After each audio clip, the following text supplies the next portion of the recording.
شروع اللہ کا نام لے کر جو بڑا مہربان نہایت رحم والا ہے۔ ایک طلب کرنے والے نے عذاب طلب کیا جو نازل ہو کر رہے گا، یعنی کافروں پر، اور کوئی اس کو ٹال نہ سکے گا، جو بلندیوں والے اللہ کی طرف سے نازل ہوگا، جس کی طرف روح القدس اور دوسرے فرشتے چڑھتے ہیں، اس روز نازل ہوگا جس کا طول 50,000 برس ہوگا۔ تو تم کافروں کی باتوں کو حوصلے کے ساتھ برداشت کرتے رہو۔ لوگ اس دن کو دور سمجھتے ہیں، جبکہ ہماری نظر میں وہ قریب ہے۔ جس دن آسمان ایسا ہو جائے گا جیسے پگھلا ہوا تانبا، اور پہاڑ ایسے جیسے رنگین اون، اور کوئی دوست کسی دوست کو نہ پوچھے گا، حالانکہ ایک دوسرے کو سامنے دیکھ رہے ہوں گے۔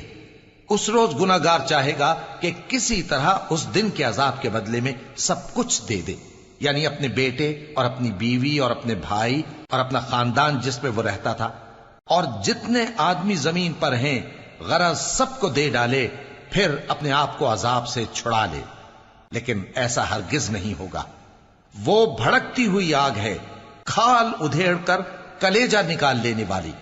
وہ ان لوگوں کو اپنی طرف بلائے گی جنہوں نے دین حق سے اعراض کیا اور منہ پھیر لیا، اور مال جمع کیا پھر سینت سینت کر رکھا۔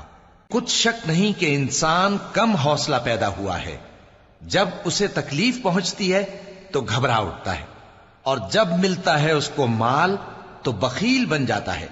مگر نماز ادا کرنے والے جو نماز کا التزام رکھتے اور ہمیشہ پڑھتے ہیں، اور جن کے مال میں حصہ مقرر ہے، یعنی مانگنے والے کا اور نہ مانگنے والے کا، اور جو روز جزا کو سچ سمجھتے ہیں، اور جو اپنے پروردگار کے عذاب سے خوف رکھتے ہیں، بے شک ان کے پروردگار کا عذاب ہے ہی ایسا کہ اس سے بے خوف نہ ہوا جائے۔ اور جو اپنی شرمگاہوں کی حفاظت کرتے ہیں مگر اپنی بیویوں یا باندیوں سے کہ ان کے پاس جانے میں انہیں کچھ ملامت نہیں، اور جو لوگ ان کے سوا اور طریقے ڈھونڈیں تو وہ حد سے نکل جانے والے ہیں، اور جو اپنی امانتوں اور اپنے عہد و پیمان کا پاس کرتے ہیں، اور جو اپنی گواہیوں پر قائم رہتے ہیں، اور جو اپنی نماز کی پابندی کرتے ہیں، یہی لوگ جنتوں میں عزت و اکرام سے ہوں گے۔ تو اے نبی، ان کافروں کو کیا ہوا ہے کہ تمہاری طرف دوڑے چلے آتے ہیں، دائیں اور بائیں سے گروہ گروہ ہو کر جمع ہوتے جاتے ہیں؟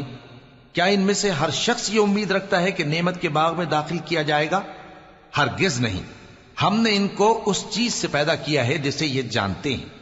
پس مشرقوں اور مغربوں کے مالک کی قسم کہ ہم طاقت رکھتے ہیں، یعنی اس بات پر کہ ان سے بہتر لوگ بدل لائیں، اور ہم عاجز نہیں ہیں۔ تو اے پیغمبر، ان کو باطل میں پڑے رہنے اور کھیل لینے دو، یہاں تک کہ جس دن کا ان سے وعدہ کیا جاتا ہے وہ ان کے سامنے آ موجود ہو۔ اس دن یہ قبروں سے نکل کر اس طرح دوڑیں گے جیسے کسی مقابلے کے نشان کی طرف دوڑے جا رہی ہوں۔ ان کی آنکھیں جھک رہی ہوں گی اور ذلت ان پر چھا رہی ہوگی۔ یہی وہ دن ہے جس کا ان سے وعدہ کیا جاتا تھا۔